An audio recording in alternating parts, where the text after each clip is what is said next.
Et coucou tout le monde, j'espère que vous allez bien. Nous sommes lundi, aujourd'hui début de semaine, on reprend les bonnes vieilles habitudes. Je suis rentrée à la maison pour ma pause déjeuner. Mon plat est en train de réchauffer et je me suis dit que j'avais des petites choses à vous dire et donc que j'allais bien commencer la semaine en prenant la caméra. Je reviens vers vous ce matin avec un livre que j'ai reçu vendredi ou samedi, je ne sais plus, et que j'avais vraiment vivement hâte de recevoir. Il s'agit de Terre brisée de Claire Leslie Hall, édité chez Charleston, un livre que vous avez sûrement vu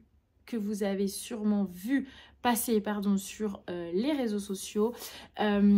J'adore cette couverture, elle me fait vraiment penser, je vous l'approche un petit peu, elle me fait penser à ce peintre de paysage qui s'appelle Corot.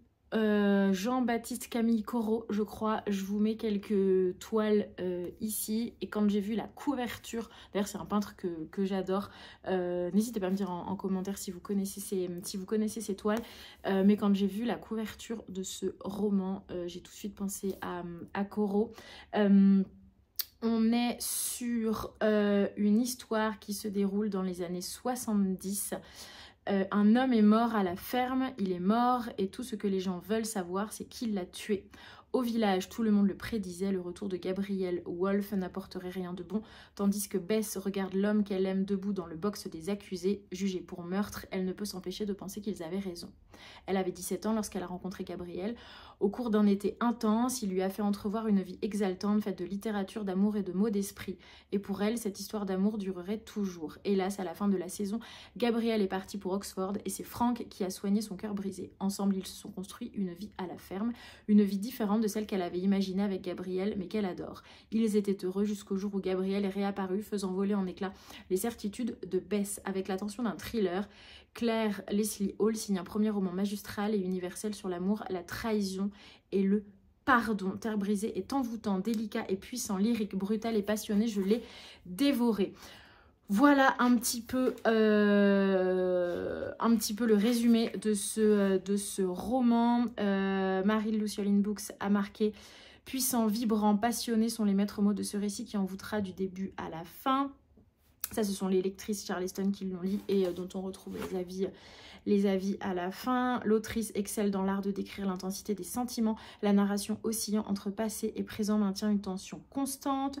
Ce roman est pour moi un gros coup de cœur. Tout est réuni pour en faire un roman qui marquera tous les esprits. Une histoire passionnante, allégorique, brûlante et intensément romanesque. Bref, voilà. Il me semble, pour avoir lu pas mal d'avis sur les réseaux, que les avis sont justement plutôt unanimes pour dire que c'est un excellent roman. Donc je pense que je ne vais pas tarder à le commencer. Et j'ai vraiment beaucoup de livres là dont j'ai envie.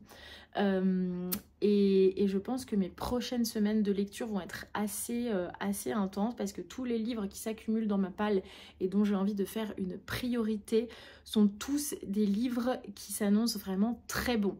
Donc j'en ai juste un que j'ai commencé, que j'ai lâché, qui est pas fou, mais j'aimerais quand même aller jusqu'au bout malgré tout. Mais dans tous les cas, entre celui-ci, Fourth Ring, j'en ai d'autres là que je vais vous présenter. Celui que j'ai reçu des éditions J'ai lu, la Done and Dusted, le dernier conte d'Alexiane Thiel. Enfin bref, j'ai que des bons livres qui m'attendent, donc vraiment ça va être relativement frénétique les lectures dans les prochaines semaines. Mais en tout cas voilà pour cette petite réception tant attendue. Là, je vais vous présenter deux livres qu'on m'a prêtés, que ma copine Maude m'a prêté, que vous ne connaissez pas, j'en suis sûre, parce que quand elle me les a présentés, je me suis dit mais c'est quoi ces livres, j'en ai jamais entendu parler. Il s'agit bien entendu, c'est une blague, hein, de La femme de ménage et le second tome, Les secrets de la femme de ménage, dont tout le monde a entendu parler. Il y a même des créateurs de contenu qui ne sont absolument pas dans le milieu forcément, enfin qui en tout cas ne créent pas de contenu dans le milieu de la littérature et qui en ont parlé. Enfin vraiment, ce sont deux livres qui font grand bruit. Quand Maude a lu, alors elle a eu les deux et elle ne savait pas du coup qu'il y avait un premier tome puis un deuxième et elle a commencé par celui-ci. Et c'est vrai que son retour a été oh là là, mais c'est pas forcément hyper bien écrit, je comprends pas trop l'engouement, etc. Mais il n'empêche qu'elle m'a dit que par contre ça se lisait, enfin elle a lu l'un des deux tomes en quasi une après-midi. Donc voilà, même si apparemment l'écriture est pas, est pas folle, ça a l'air d'être un bon page turner. Donc voilà, j'avais pas forcément prévu de les lire. Si, mais c'est vrai que j'ai toujours tendance, quand il y a des gros succès comme ça, à lire en décalé. Ce fut le cas avec 50 nuances de Grey, par exemple, que j'ai lu largement en décalé plusieurs années après la sortie et après l'engouement. La femme de ménage, pareil, engouement énorme. Donc du coup, moi je me suis dit, oh, je vais laisser passer un petit peu et je le lirai plus tard. Et puis au final, elle m'a mis ça hier entre les mains. Et je me suis dit, bon allez, tu les as, tu me les ferais, pourquoi pas. Allons-y. Donc écoutez, je vais lire ça, je pense, très rapidement. Ou alors j'attends une petite panne de lecture pour me dire, ah tiens, ça ce sera parfait puisque c'est un page turner, ça devrait le faire. Écoutez, je verrai, mais en tout cas, j'ai l'impression que, enfin, j'imagine qu'il y a quand même des personnes qui n'ont pas encore lu ces romans, mais en tout cas, dans l'univers booktube, Instabook et compagnie, j'ai l'impression que quand même on est certains, enfin beaucoup en tout cas, sont passés par la case La femme de ménage. Donc écoutez, j'ai les 2 tomes que je vais essayer de lire bientôt. Et là, nous sommes sur la lecture en cours que j'ai commencé samedi. Il s'agit des Guerriers de l'hiver d'Olivier Norek. Vous connaissez ou pas ma passion pour les romans d'Olivier Norek que j'ai lu quasi en intégralité. Et celui-ci est très surprenant. Olivier Norek, pour celles et ceux qui ne connaissent pas, fait généralement dans le polar. Et là, nous ne sommes, ou en tout cas dans le polar, dans l'enquête, et là, nous ne sommes absolument pas là-dedans. Puisqu'on est, enfin l'histoire en tout cas se déroule en Finlande en 39, entre novembre 39 et janvier 40, lors d'une bataille qui a réellement eu lieu et qui s'appelle la guerre de l'hiver, d'où les guerriers de l'hiver, et qui était une guerre qui a duré donc je crois 2 mois et 3 semaines ou 3 mois et 2 semaines. Donc une guerre relativement courte entre l'Union soviétique et la Finlande. C'est un passage de l'histoire du coup qui s'imbrique dans la Seconde Guerre mondiale, dont moi personnellement je n'avais jamais entendu parler, et Olivier Norek à travers ce roman fait la lumière sur ce fait historique. Donc pour résumer rapidement ce qu'est la guerre d'hiver, donc comme je vous le dis, elle commence en novembre 39 et elle se finit 2 mois ou 3 mois plus tard, j'ai plus exactement le truc en tête. Guerre qui est déclenchée par l'Union soviétique, qui stratégiquement, donc à l'époque de Staline bien entendu, qui lorgne sur la Finlande, qui veut récupérer les terres finlandaises et qui, pour y parvenir, déclenche la guerre en faisant croire que la Finlande l'a déclenchée elle-même. Je vous explique rapidement. Staline décide de mener une mission secrète en auto-frappant du coup des groupes de combattants, de militaires russes, pour faire croire que c'est la Finlande qui leur tire dessus et que la Finlande déclenche la guerre. Or, pas du tout, c'est un auto-sabotage pour faire croire que. Et donc la guerre commence, sauf que bien entendu sur le papier, l'Union soviétique est nettement mieux équipée, a nettement plus d'hommes à disposition. Je crois que les chiffres, c'est 800 000 côté soviétique, 200 000 côté finlandais, c'est 1300 chars côté soviétique, c'est 30 chars ou 13, enfin très peu côté Finlande. Mais malgré tout, les Finlandais ont pour eux la connaissance de leur territoire, où il fait en plein hiver jusqu'à moins 30 degrés, où c'est un paysage de forêt blanche et où il faut être intentionné, habitué à affronter ce froid polaire, et où il faut être un peu malin. Et les Finlandais le sont a priori. C'est un petit peu David contre Goliath, du coup, cette guerre. Donc j'en suis pas à la fin, hein, j'en suis, même si voilà, j'ai fait quelques recherches sur Wikipédia, donc je sais comment ça termine et je ne vais pas vous le dire. Si vous voulez lire ce roman et le découvrir par vous-même, il y a 423 pages, j'en suis à la page 237. Et en fait, Ce que j'aime bien dans le livre de Norek, c'est que du coup, il passe d'un camp à l'autre, il passe de l'Union soviétique à la Finlande, et de l'un à l'autre comme ça.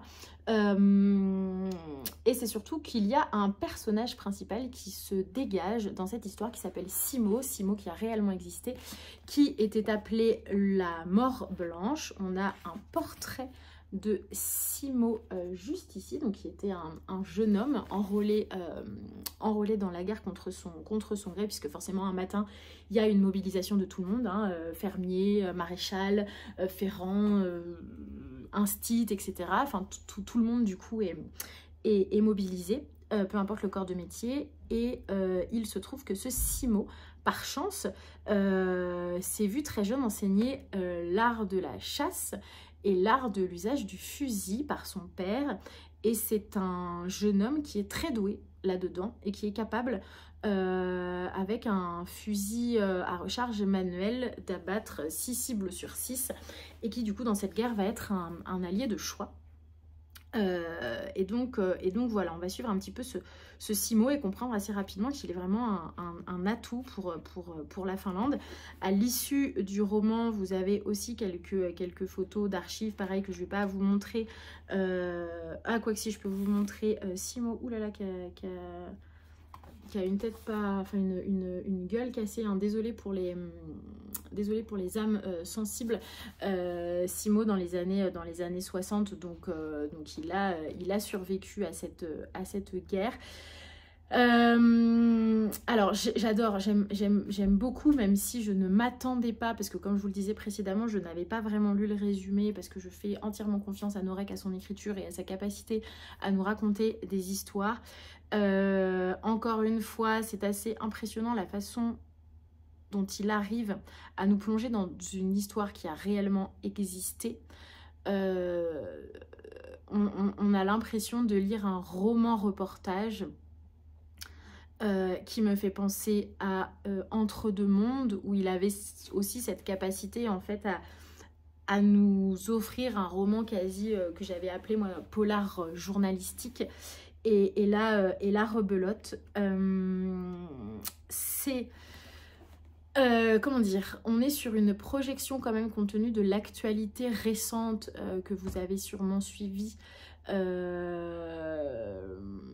de crainte d'une nouvelle guerre à l'échelle de l'Europe, entre voilà une grande puissance, et enfin entre 2-3 grandes puissances, bref. Et en fait on est là à travers l'Union soviétique qui, encore une fois, à travers Staline, se sent toute puissante, s'attaque à un plus petit que soi. Et vraiment voilà, ça fait forcément écho à l'actualité du moment, même si clairement on n'est plus en 39, mais il n'empêche qu'on dit toujours que l'histoire se répète, et voilà, c'en est la preuve. Donc c'est assez... Enfin moi en tout cas, en lisant le roman, je ne peux que penser à l'actualité du jour. Et c'est quand même assez tragique. En fait, si vous n'aimez pas la période, si vous n'aimez pas lire sur la guerre, si vous n'aimez pas lire sur les conflits armés, si vous n'aimez pas lire le fait qu'on mobilise des jeunes qui n'ont pas 20 ans pour en faire de la chair à canon, ne lisez pas ce roman, parce que vous allez avoir le cœur qui va se soulever, ça va vous mettre vraiment mal à l'aise. Parce qu'on a du détail, vraiment. Qui plus est que je l'ai passé en livre audio, parce que j'adore tellement ce roman, qu'il y a plein de petits moments dans mon quotidien où je peux pas prendre un livre, mais par contre je peux écouter en audio. Je l'ai passé en audio. Et du coup, chaque chapitre est introduit en audio par une petite ambiance sonore, où du coup on entend des jeunes hommes crier à l'agonie, où on entend des coups de fusil, etc. Donc voilà, ça vous glace encore un petit peu plus le sang. Mais vraiment, typiquement, si vous n'êtes pas adepte des films comme Il faut sauver le soldat Ryan, à titre d'exemple, ou d'autres comme ça, si vous n'êtes pas passionné par cette période historique, elle vous rebute, vraiment, c'est un conseil warning à mort. Ne lisez pas ce livre, il va vraiment vous mettre dans de mauvaises conditions. Par contre, à contrario, si ça ne vous dérange pas, si c'est quelque chose... Voilà, si c'est une période historique qui vous intéresse, allez-y, les yeux fermés, parce que c'est immersif, c'est hyper bien écrit, c'est beau dans une certaine mesure, dans le sens où on parle aussi beaucoup de fraternité, où on retrouve sur le front des jeunes hommes qui ne se connaissaient pas et qui vont nouer des relations très fortes, ou au contraire des jeunes hommes qui se connaissaient d'avant et qui vont voir leurs relations encore plus renforcées. Enfin, il y a aussi cette beauté, je mets des gros guillemets parce que vous comprenez pourquoi je mets des gros guillemets, dans comment l'humain arrive à continuer à vivre dans ces moments d'extrême détresse, d'extrême tension, où la mort est omniprésente et où la mort peut être rencontrée à chaque pas, à chaque respiration. Et Olivier Norek, ça le dépeint extrêmement bien, tout en du coup nous offrant cette beauté malgré tout. Voilà, donc c'est ma lecture du moment que je pense finir ce soir, donc ce soir lundi soir ou demain soir, mais en tout cas je sais que je vais rapidement le terminer. Voilà pour ce petit intermède qui dure déjà 16 minutes. C'est une catastrophe à quel point je parle, donc je vais vite m'arrêter. En tout cas, j'espère que ce début de semaine se passe bien pour vous. Je vais aller retrouver ma petite lasagne maison qui chauffe au four, et dans tous les cas, je vous reprends un petit peu plus tard comme d'habitude. Et coucou tout le monde, j'espère que vous allez bien. Je vous prends dans un endroit qui n'est absolument pas habituel. Je vous prends dans la voiture, je suis à l'arrêt. J'attends une copine, copine et collègue, puisqu'on s'en va pour une formation sur la station de la Rosière. Et du coup, en l'attendant, je commence un nouveau livre que je vous ai présenté dans le début de ce vlog, puisque je l'ai reçu très récemment. C'est Terre brisée de Clare Leslie Hall.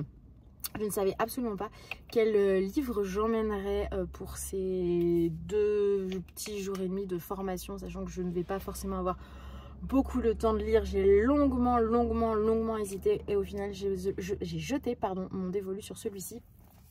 J'ai laissé à la maison le Olivier Norek, Les guerriers de l'hiver. Il ne me reste pas grand chose à lire, mais comme je l'avais pris à la bibliothèque et que j'ai un collègue à moi qui est inscrit à la même bibliothèque et qui attendait impatiemment de pouvoir le lire, du coup je lui ai laissé mon exemplaire pendant mon absence, sachant que je sais qu'il va le lire assez vite, comme ça je le retrouverai à mon retour pour finir ce dernier roman d'Olivier Norek qui reste vraiment une super belle lecture, une lecture très...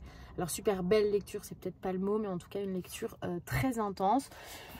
Donc voilà un petit peu ma petite lecture qui va m'accompagner sur ces 2 jours et demi qui viennent. J'ai quand même pris, parce que on ne se refait pas, n'est-ce pas? Je ne pars jamais, quand je pars en week-end, quand je pars en déplacement, quand je pars en vacances, je ne suis pas la personne d'un seul livre. Je suis une adepte de plus j'ai de choix, mieux je me sens, parce que là j'ai pris celui-ci, mais imaginons je le commence et j'adhère pas du tout, je ne peux pas rester voilà les 2 jours à venir sans lecture. Donc j'ai quand même pris ma liseuse pour mettre La femme de ménage dessus, puisque on me l'a prêté comme vous le savez, mais j'ai aussi réussi à récupérer la version liseuse, la version numérique. Donc je vais pouvoir me mettre ça sur ma liseuse, et si jamais Terre brisée ne fonctionne pas, même si j'en doute, mais c'est psychologique, voilà, j'aime toujours avoir plusieurs possibilités, j'aurai malgré tout quand même la femme de ménage.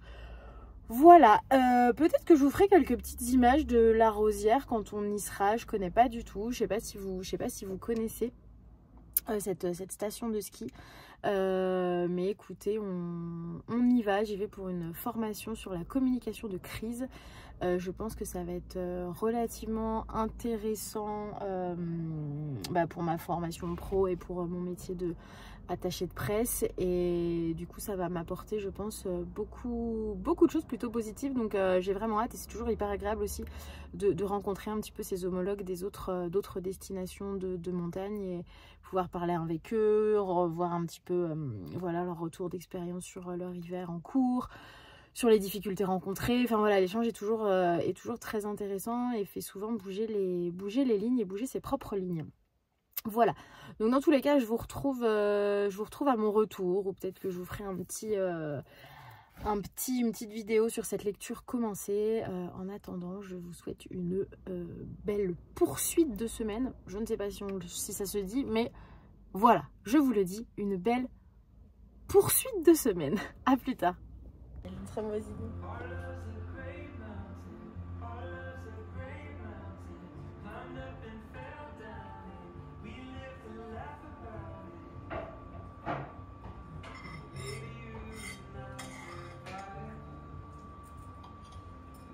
Et coucou tout le monde, j'espère que vous allez bien. Nous sommes le samedi 22 mars. Aujourd'hui, je n'ai pas pu tourner les 3 derniers jours puisque j'étais en formation dans une autre station de ski à la Rosière.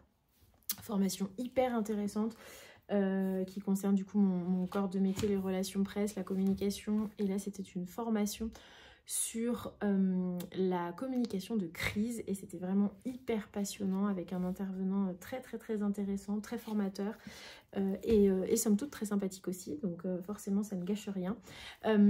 Du coup je reviens aujourd'hui avec plusieurs choses, des livres empruntés à la bibliothèque, des livres reçus, des livres en cours, 2 livres en cours mais qui ne changent pas de ce que je vous disais précédemment puisque je suis toujours dans Les Guerriers de l'hiver d'Olivier Norek. Comme je vous le disais, étant absente 3 jours, je l'ai prêté du coup à un collègue pour qu'il le lise et je viens de le récupérer, donc j'espère pouvoir le terminer ce week-end.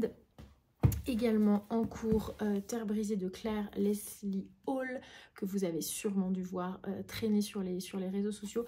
Je l'ai commencé et en fait je suis très frustrée parce que les rares moments de lecture que j'ai pu avoir, alors j'en suis pas très loin, hein, j'en suis... Ah non, j'ai plus mon marque-page. Ok, j'ai plus mon marque-page. Super. Ah si, je l'ai là, j'ai eu peur. Les rares moments en fait où j'ai pu me poser ont été des moments qui ont été très vite interrompus ou par les enfants ou par d'autres petites choses du quotidien, et en fait j'ai le sentiment que c'est un livre qu'il faut lire et qu'il ne faut pas lâcher. J'en suis page 60, je n'ai lu que ça et j'ai le sentiment que vraiment c'est une histoire, ou en tout cas c'est comme ça que j'ai envie de le lire moi, et pour l'instant j'y arrive pas. Je sens que c'est une histoire qu'il faut lire d'une traite, ou qu'en tout cas c'est un livre qu'il ne faut pas lâcher, qu'il ne faut pas lire petit bout par petit bout, tellement l'histoire a l'air très intense et très forte et très passionnelle. Donc là, après le tournage de cette vidéo, je pense que je vais réussir à me consacrer au moins 30 minutes, voire 45 minutes à la lecture de ce roman. Donc je vais enfin vraiment pouvoir rentrer dans l'histoire, mais franchement, pour le moment, je trouve que il est très prometteur, et du coup, je suis un peu en pleine frustration de ne pas pouvoir le lire aussi intensément que je le souhaite. Des réceptions, 3 réceptions très exactement. J'ai reçu de la part des éditions L'Archipel Pierre Bellé, un roman de Yann Mathieu qui sort... je ne sais plus quand est-ce qu'il sort. Je ne sais plus quand est-ce qu'il sort ce roman. Je l'avais demandé dans le cadre de la sélection de livres que je dois faire pour une sélection d'ouvrages pour un magazine. Archipel 2025, je ne sais plus quand est-ce qu'il sort, s'il est sorti ou pas, est-ce que c'est avril ou mai, je ne sais plus. Je vous lis rapidement le résumé. Bienvenue à Pierre Blé, petite localité cernée de sapins perdus au fond des montagnes, hors des circuits touristiques, mais ici ce sont les habitants qui valent le détour. Il y a Antoine Soifard, le patron du Il y a Antoine Soifard, j'ai été, comment dire, focus sur Soifard, le patron du bistrot, je trouve qu'il porte très bien son nom de famille, qui ne pense qu'à arroser ses habitués, le blasé Mathias, ouvrier à la graniterie, et Poire, un pêcheur à la mouche qui rêve de truites géantes. Les anciens, eux, se nourrissent de ragots qu'ils déforment et grossissent. Au centre des palabres, la chaufferie au bois et les canons à neige dont le maire entend doter le bourg pour l'ancrer dans le XXIe siècle et inscrire son nom dans la chronique. Dans sa ferme en haut du village, le doyen Jean Jacquet contemple ce petit clochemerle qui le déteste en cœur, bien qu'il ne sorte jamais de chez lui. De toutes les calamités qui s'abattent sur Pierre Blé, il est tenu pour responsable, comme cette bête qu'il a lâchée dans la forêt communale et qui terrorise tout le massif. Tableau drôlatique et coloré de la vie rurale, Pierre Blé met en relief une galerie de trognes, notables et paysans, plus rouspéteurs, paillards et truculents les uns que les autres, une satire burlesque et mordante qui est aussi une ode à la nature. C'est un premier roman et il vit dans un village des Hautes-Vosges, Yann Mathieu.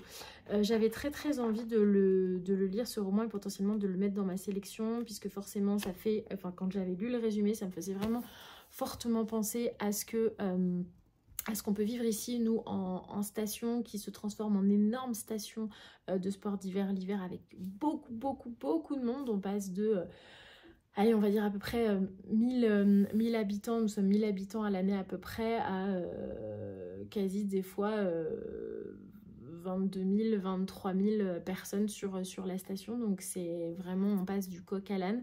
Et du coup, on redevient à l'intersaison un petit village avec ses anciens aussi et ses nouveaux habitants.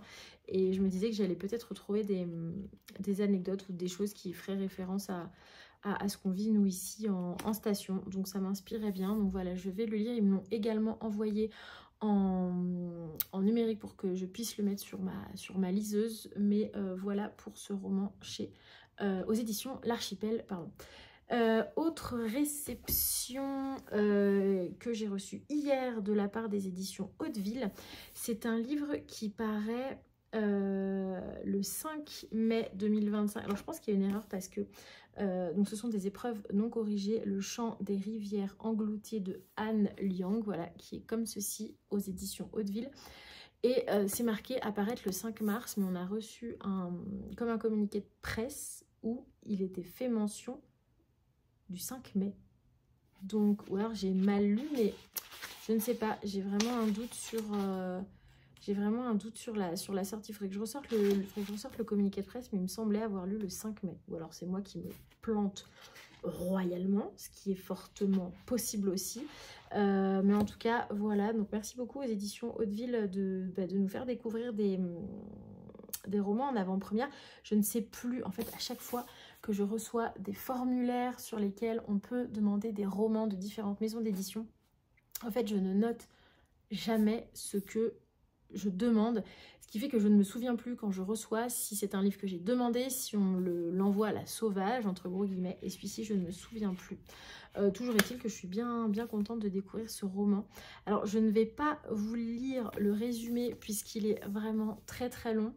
Mais en tout cas, c'est inspiré d'une légende de Chine, une fabuleuse épopée sur la féminité, la guerre, le sacrifice et l'amour éternel, une élégante épopée historique au rythme haletant, à la prose poétique et à la romance émouvante.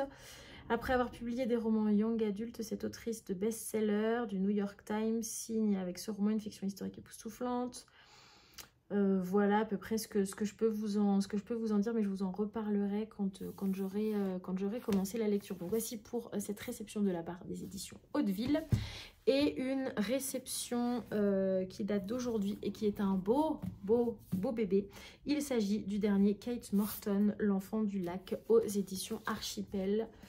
Si vous aimez Daphné du Maurier, vous allez adorer ce roman dont le héros est un manoir. Donc autant vous dire que quand on me parle de manoir et quand on me parle de Daphné du Maurier, je ne sais pas si vous connaissez cette autrice que j'adore, forcément ça ne peut qu'être potentiellement très bon. Alors par contre, alors vous vous en rendez peut-être pas compte là, mais nous sommes sur quasi 700 pages, donc vraiment... Quand je dis un beau bébé, c'est un beau bébé. L'Enfant du Lac, de quoi il s'agit? On commence au Cornouailles dans les années 30, c'est juste parfait. Cornouailles, été 1933. La maison de campagne de la famille Edevan. Ah oui, alors attendez, pardon. Ok, ça y est, j'ai compris. Je suis un peu fatiguée là, je n'arrive pas à aligner deux mots. Cornouailles, été 1933, on recommence. La maison de campagne de la famille Edevan est impeccable et étincelante, prête pour la fête tant attendue de la Saint-Jean. Mais lorsque minuit sonne et que les feux d'artifice illuminent le ciel nocturne, un drame se produit. Le petit Théo, 11 mois, disparaît soudainement. La police remue ciel et terre, mais l'enfant demeure introuvable. Inconsolable, la famille Edevan quitte donc cette fameuse maison de campagne, dont je ne prononcerai pas le nom parce que c'est pour ça que j'ai un peu bugué, parce que c'est un nom. Ça s'écrit L-O-E-A-2-N-E-T-H. Je vous le mets ici. Je vous invite à essayer de le prononcer. Inconsolable, la famille Edevan quitte donc cette fameuse maison de campagne pour toujours et la maison tant aimée est laissée à l'abandon. 70 ans plus tard, une jeune inspectrice londonienne fascinée par cette disparition décide de reprendre l'enquête. Mais à mesure qu'elle découvre les secrets que renferme le domaine, elle éveille l'hostilité d'Alice Edevan, la grande sœur de Théo, devenue romancière à succès. Révélant les secrets un à la manière de poupée russe, Kate Morton nous entraîne au cœur d'un mystère envoûtant. Ça a l'air tellement bien. Quand est-ce qu'il sort? J'aimerais bien le lire pas trop tard. C'est une catastrophe. J'ai tellement de livres à lire. J'ai trop de livres à lire. Mars 2025. Mars, ouais, donc en fait mais peut-être qu'il est même déjà sorti ou qu'il sort là. Bon, écoutez, je vais voir, mais en tout cas, j'aimerais bien ne pas le laisser trop traîner, celui-ci, parce qu'il me tente vraiment beaucoup. Donc voici pour les petites réceptions de ces derniers jours. Et je suis bien entendu passée à la bibliothèque, puisque le samedi, c'est toujours passage à la bibliothèque, donc pas que pour moi, mais aussi pour les enfants.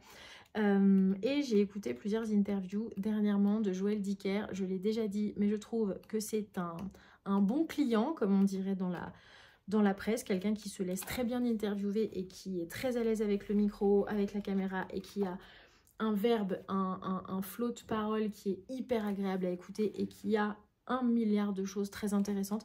À chaque fois, je me dis que quand j'écoute des interviews de Joël Dicker, il faudrait que j'ai un carnet à côté de moi pour noter tout plein de petites choses que j'aimerais retenir.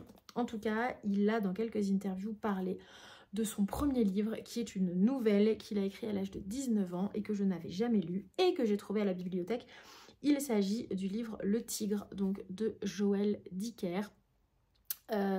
Au tout début du XXe siècle, un fait divers singulier défraye la chronique de Saint-Pétersbourg, la capitale de l'Empire russe. Un tigre fait régner la terreur dans la lointaine Sibérie.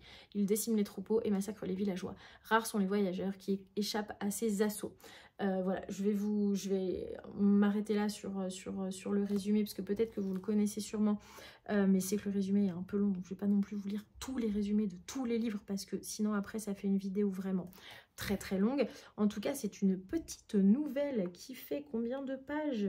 60 pages, qui est vraiment écrit très très gros, enfin très très gros, enfin plus gros qu'un autre livre en tout cas, mais voilà, j'avais très envie de découvrir cette première nouvelle, d'où a démarré Joël Dicker et d'où lui vient ce talent, et surtout je suis curieuse de voir qu'est-ce que donne une écriture de Joël Dicker à 19 ans par rapport à son écriture d'aujourd'hui, un petit peu voir l'évolution de sa plume. Donc j'ai pris ça, et j'ai pris 2 graphiques, je suis tombée dessus, je n'en ai absolument pas du tout entendu parler, je ne sais même pas quand est-ce qu'ils sont sortis, je ne sais même pas, voilà, je ne sais même pas dans quelle maison d'édition ils sont édités, enfin en tout cas quand je les ai vus.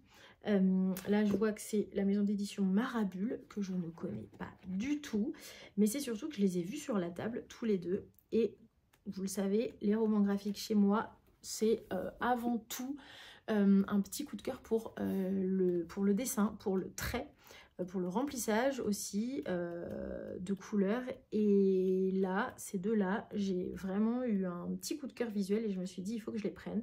Et en plus, quand j'ai lu le résumé, je me suis dit qu'en plus, le résumé était très intéressant et que le roman avait l'air très intéressant.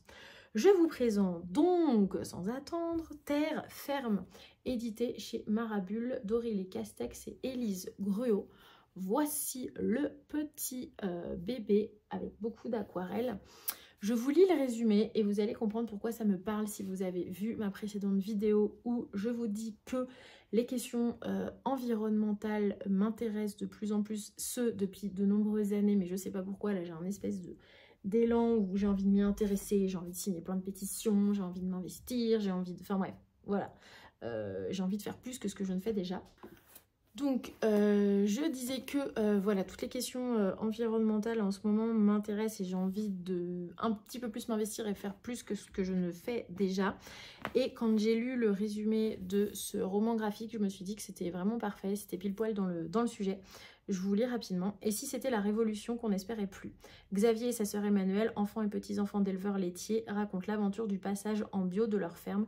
Mais comment garder la mesure dans un monde qui pousse à la démesure? Voilà pourquoi j'ai trouvé que ce petit roman graphique pouvait fortement m'intéresser. Voici un petit peu donc des petits extraits de cette BD, dont vraiment, enfin voilà, j'aime beaucoup les dessins. Et je pense que l'histoire va vraiment beaucoup m'intéresser. Donc j'ai pris ça aussi à la bibliothèque. Et j'ai pris un graphique des éditions Gallimard bande dessinée. Je ne savais même pas que Gallimard éditait des bandes dessinées. Et là pareil, quand je vais vous montrer les dessins, vous allez dire, enfin pour ceux qui aiment le côté artistique et quasi vraiment pictural des dessins, vous allez peut-être être touchés. Il s'agit de L'été des charognes de Sylvain Bordezoul, d'après le roman de Simon Johannin. Alors je ne connais pas du tout ce roman, L'été des charognes. Dites-moi si vous le connaissez, si éventuellement vous l'avez lu, ce que vous en avez pensé.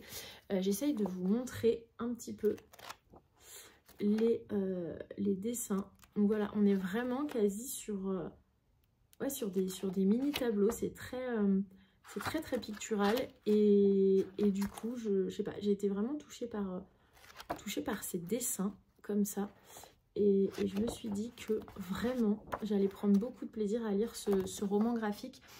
Ici c'est le village de nulle part, là où l'on vit retiré et un peu hors la loi, là où les enfants slaloment entre les pères ivres et les chiens errants, où l'été on apprend à dépecer les agneaux, où trop souvent la misère vous mord les lèvres et la puanteur vous empoigne la gorge, là où l'amitié reste la grande affaire.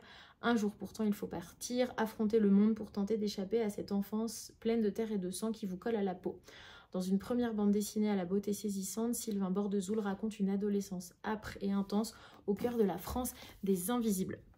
Voici donc pour ce roman graphique et voici pour les livres empruntés à la bibliothèque qui me tentaient beaucoup. Je pense que je vais pas mettre trop de temps à les lire parce que généralement les romans graphiques c'est pas ce qui me prend le plus de temps, même si là j'ai quand même envie de m'attacher au dessin, surtout sur celui-ci parce que vraiment je le feuillette là en même temps que je vous parle et c'est vraiment...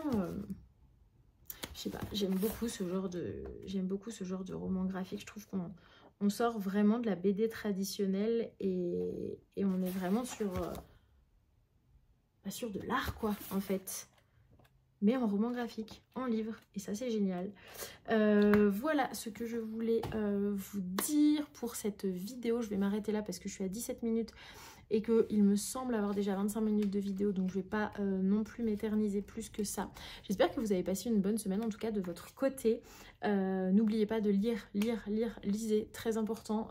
Encore une fois, je vais faire référence à Joël Dicker, mais il a foutrement raison, il faut juste lire. Je ne vais pas vous lister ici le pourquoi, du comment et pourquoi c'est important de lire, parce que la liste est longue, mais en tout cas si les vidéos que je fais là vous donnent envie de lire, si cette vidéo vous donne envie de lire, si elle vous donne envie en tout cas d'essayer de lire, si je vous permets d'avoir des espèces de petites tentations livresques, et si ça vous donne envie d'acheter des livres, d'emprunter des livres à la bibliothèque, et ben franchement c'est tout ce que je souhaite vraiment. C'est avant tout ça, et puis bien entendu partager le plaisir de la lecture et de nos découvertes. En tout cas merci vraiment de me suivre, d'être voilà, de plus en plus nombreux sur cette chaîne. Merci aussi pour vos commentaires, j'en reçois tantôt beaucoup, tantôt moins, mais en fait c'est pas la quantité qui compte, c'est vraiment la qualité des échanges qu'on a. Et voilà, en tout cas je vous souhaite de vraies belles et bonnes lectures, et dans tous les cas je vous retrouve la semaine prochaine comme d'habitude.